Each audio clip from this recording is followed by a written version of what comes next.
Disney Dreamlight Valley's next major expansion is almost here, and with it comes new characters, game mechanics, biomes, and more. If you're like me, you may be interested in making the most of this expansion the moment it releases, progressing quickly to unlock all it has to offer. So in today's video, I'll be sharing 5 things I'll be doing before the arrival of Wishblossom Ranch to ensure I'm well equipped and well prepared.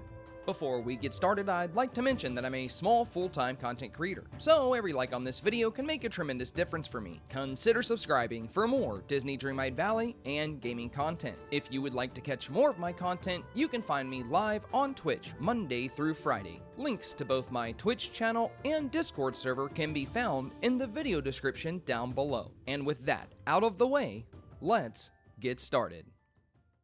Opening with what I consider to be one of the most important forms of preparation, I highly encourage you to stockpile a copious amount of mist. Now you may be wondering what makes mist so important. After all, Wishblossom Ranch will have its own unique magic resource, Wishblossom Magic, so why would we need mist? And the answer to that question is simple: to fuel our ancient machines. With the Rift in Time expansion, players gained access to some amazing utility through the use of the ancient auto cooker, the ancient gardening machine, and the ancient vacuum. These 3 machines saved me loads of time upon Storybook Veil's release. You see, each new expansion typically comes with several new expansion-specific tasks, like harvesting or selling a certain amount of veggies, collecting a certain amount of forageables, or cooking a certain amount of meals. And each of these tasks rewards players by providing them with that expansion's native magic resource. Completing these tasks in Eternity Isle granted mist, and in Storybook Veil they granted Storybook Magic. So it's safe to assume completing these tasks in Wishblossom Ranch will help us generate Wishblossom Magic.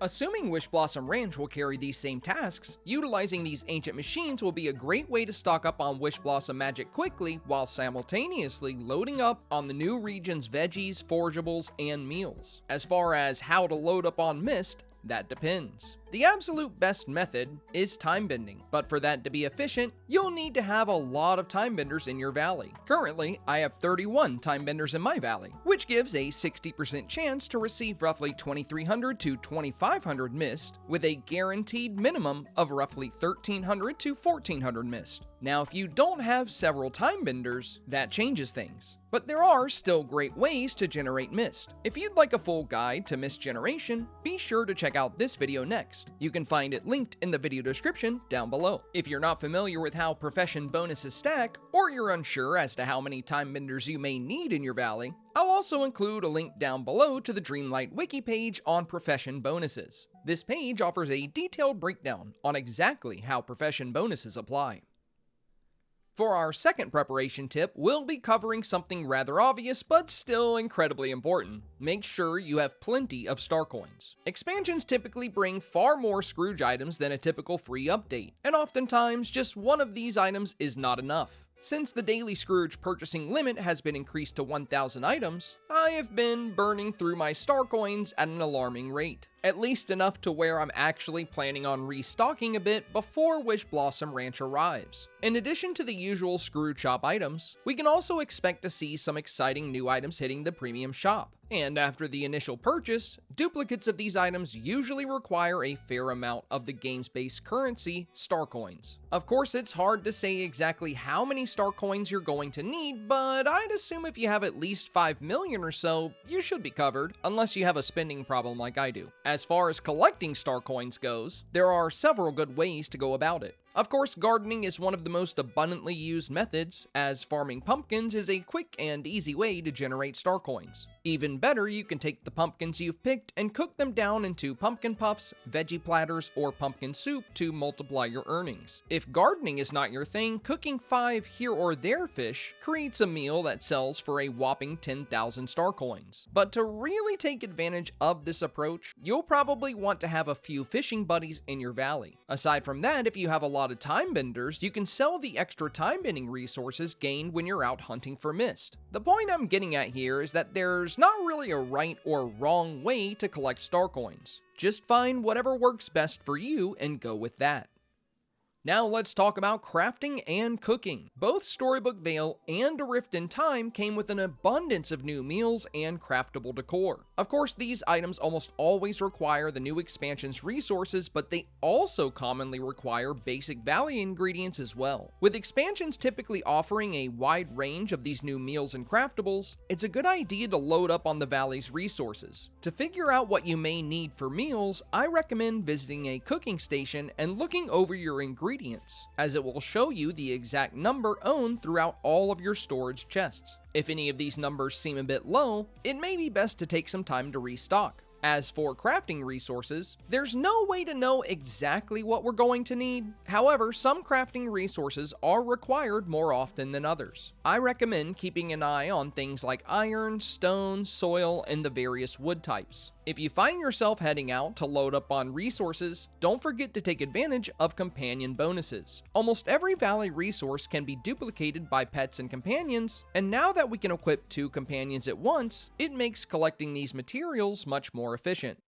And that brings us to our next preparation tip, loading up on everything you need to craft potions. I honestly cannot stress enough how helpful potions are when collecting resources, and this is especially true in new expansions. Now, all of the potions are helpful, but one potion in particular stands far above the rest, and that would be the Pickaxe Polish. But what makes this potion so special? Well, that would be the fact that the Pickaxe Polish is the only potion that actively stacks with your Villager's Profession bonus. Usually when hanging out with a mining buddy, they'll be kind enough to drop duplicates of the last resource to come from the mining node. However, with this potion active, your mining buddy will provide duplicates for every item to come out of the node with the exception of onyx. Combine that with the fact that the Pickaxe Polish gives an increased chance for rare materials like raw ores and gemstones, and you have one of the most incredible buffs in the game. Just keep in mind you'll need to have at least 5 level 10 mining villagers in your valley to guarantee every item is duplicated. As for me, I have 25 mining villagers, so with each Pickaxe Polish swing, I'm getting an additional 9 copies of each item to come from the mining node. Considering mining resources are extremely common in crafting, this can make things a lot easier when you want to load up on new crafting decor offered by a new expansion. For example, the Rift in Time expansion offered some incredible new paving options and fence options. Yet most of these new craftable items required a tremendous amount of mining materials, especially if you wanted to craft them in bulk. Luckily, with the help of mining potions and mining villagers, I was able to gather everything I'd need in a fraction of the time, and I plan on repeating this strategy with the release of Wishblossom Ranch. Of course, this doesn't mean you should ignore the other potions. The digging potion is extremely helpful for loading up on digging materials, and the fishing potion is very helpful if you have meals or craftables that require gold circle fish. With all of that said, potions can be rather expensive, requiring not only Dreamlight, but a handful of other rare materials as well. For example, the mining potion requires Vitalis crystals, Dreamlight, and onyx. Thankfully, with the addition of Aladdin's gem stall, onyx is a bit easier to get, as he usually has 1 onyx in stock each day.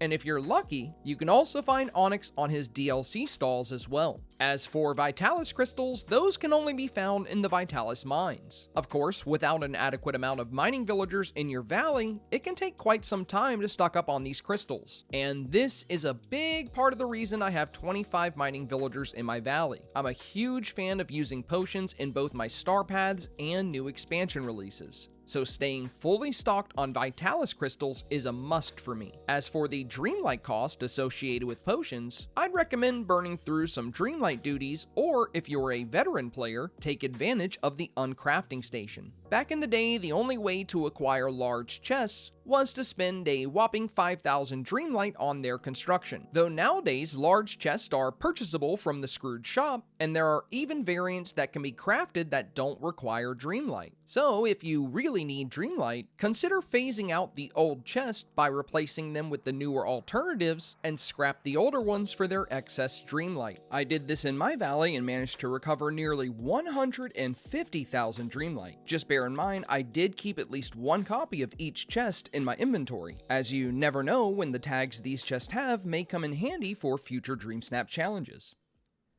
Speaking of chests, this creates the perfect segue into our last preparation tip, planning ahead with storage. As we've seen with both previous expansions, there are a lot of new resources coming to the game. Flowers, fruits, veggies, ores, and more. It's safe to assume you're going to need a place to store all of these new items. Of course, some of you may already be prepared if you have a storage floating island or several spare chests inside your valley home. Though for those of you who aren't, I highly recommend coming up with a storage solution before the expansion's release, even if it's just a temporary room. Considering we don't know exactly how many new items to expect, it may be worth setting aside a room or a storage area specifically for Wishblossom Ranch materials. Not only will this make it easier to track and keep up with what you've collected, but it will also aid in making your gameplay a bit more efficient on release day, as you won't be scrambling about trying to figure out where to stash these new items. If you do plan to make a new storage area specifically for Wishblossom Ranch, I recommend having chests for all of the basic categories. Be sure to cover things like veggies, fruits, forageables, digging materials, mining materials, flowers, etc., etc.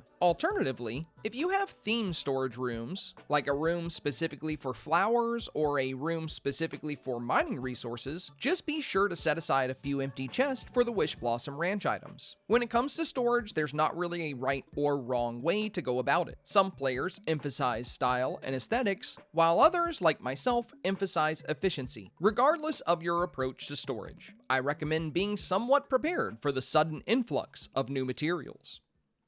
With that, we've covered my 5 preparation tips for Wishblossom Ranch. So, what will you be doing to prepare for our next major expansion? If it happens to be something I did not mention in this video, be sure to let us know in the comments below. If you found today's video helpful, informative, or simply entertaining, please do me a very big favor and press that like button. Also, consider subscribing for more Disney Dreamlight Valley and gaming content. If you'd like to catch more of my content, you can find me live on Twitch, Monday through Friday. Links to both my Twitch channel and Discord server can be found in the video description down below. As always, thank you so much for your time today, and I hope you enjoy your adventures in Wishblossom Ranch.